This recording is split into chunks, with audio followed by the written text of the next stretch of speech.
ազատ։ Ինչ է սպասվում, ինչպես է հնարավոր իշխանափոխություն մի պարագայում, երբ աշխարհակաղակական կենտրոններից մեկի կարևորագույն այսպես օղակը Եվրամիությունը հայտարարում է, որ ինքը մասնակցելու Հայաստանի ներքաղաքական կյանքին ընտրական process-ներին։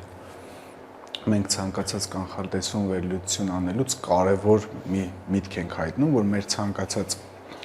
վերլուծությունների մեջ կարմիր թելի նման անցնում է։ Դա Հայաստանի ներքաղաքականը պետք է դիտարկել աշխարհակաղակականի համատեքստում։ Ըստ այդմ կհասկանանք ըստ աշխարհակաղակական բևեռների տրամադրվածության, ինչ ելքեր,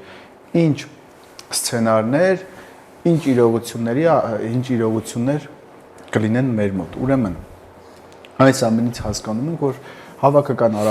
արևմուտքը իդեմս հավաքական արևմուտքի ԵՄՆ փափուկ ուժի այդ սիմվոլը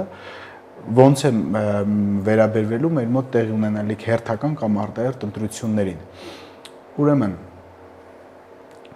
ըստ այդմ մարտական է տրամադրված մեր հանդեպ եւ այստեղ